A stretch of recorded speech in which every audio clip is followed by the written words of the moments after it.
So the last were these three surgeries, right? One was the biopsy to go into her shoulder and take the cultures out to learn more about the infection, correct? Yes. Okay. And the other is the glenoid removal, and the other is to take everything out, and the final is the reverse to put everything back in, correct? Yes. All right. If you could talk about your foundation for those three costs, as those are some of the larger price items in the breakdown there. Sure. So we have to take that arthroscopic right shoulder biopsy has been done, but the methodology is the same. The bottom two surgeries are the one where they're going to take the hardware out, and then the one where they're going to put it back in after her antibiotic therapy is done. Those are both inpatient hospitalizations. Just for the record, just clarify what inpatient is and the duration. That means you stay in the hospital instead of having it done at a surgery center and going home that same day. So this is one where she's going to actually stay in the hospital and receive treatment for a period of time. Dr. Hartman said the first surgery will be a 2 to 3 day stay at the hospital, inpatient, and the second one would be 3 to 4 days.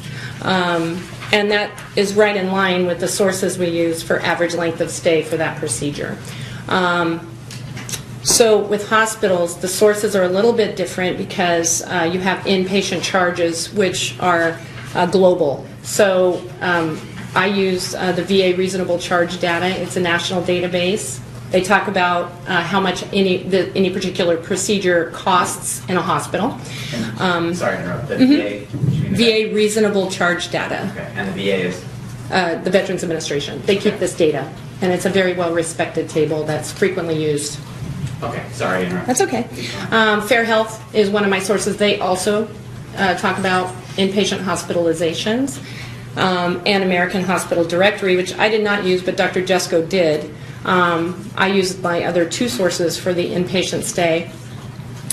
Those figures will give you a daily room and board rate, and then a daily ancillary rate, it's called, which includes everything else but the room. So you're talking about the nursing care, the therapy, the supplies, the sheets, the food, everything else. So that's how that's figured out. And so you need to know your length of stay, and then you multiply that times the room and board, and then you multiply the ancillary rate times that same length of stay and add that together. And that's how I came to these numbers in the 75th percentile. Okay. And did you also speak to physicians in coming to these numbers as well?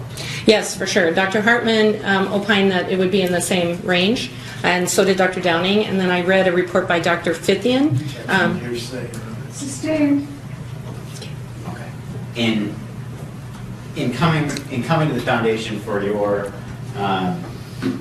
prices for the surgeries, you relied on the sources that we talked about, correct? Yes, and that's called usual UCR data, which is usual, customary, and reasonable data, and it's very widely used in life care planning. That is the number that most of us use. I mean, it's our standard of care, our standard of practice. And Dr. Jesko also used a UCR, but with different numbers, correct? Right. She did the 50th percentile. She made two tables, actually. She did one with UCR data at the 50th percentile, which is understandably her numbers were less than mine at just the percentile difference. But she also used something called UCR pay. Okay, let's break that down. There is the usual and customary rate for what's charged, correct? She used a different database?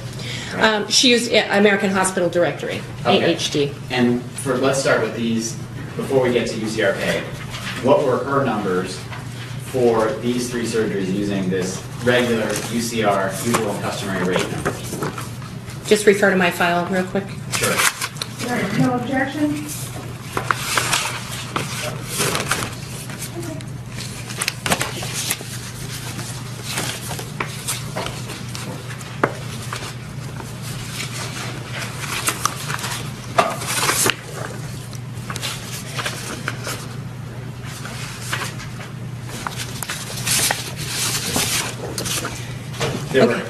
And I'm referring to the handwritten note she made on that document, on your own document. Yes, I have that. Okay. Thank you. So she priced it in three different ways. One was UCR, which is what... All right, if you want to come up and see what the witness has in front of her, both counsel can come up and see what the witness has in front of her. Go ahead. I'm sure it's an exhibit, I'm just asking. Ms. First, Ms. Fox, do you want to come and look over the witness's shoulder and see what's there? 130? Yeah. We found it. Okay, so no need. No. Do you have an exhibit number you want to give for the record of what the witness is looking at? I don't know what the witness is looking at. That's what I wanted to get. Okay, exhibit 130? Well, exhibit 130. I didn't know if that was coming, but yes, exhibit 130. I don't know that either. Okay. So you're looking at your own report, but with Dr. Jessica's handwritten notes on it, correct? Yes. And that's what she testified in deposition about, correct? Yes. All right. And so there was a counter rate to these three surgeries that she provided, correct? Yes. All right. And explain what those differences are just on the UCR, usual customary rate. So for the hardware removal surgery and the placement of the antibiotic spacer, she came up with $63,884. And that's, I double checked that, it's based on the 50 percentile. That's what she came up with there. For the larger surgery, the revision surgery and the replacement of the hardware, she came up with $97,287 at the 50th percentile.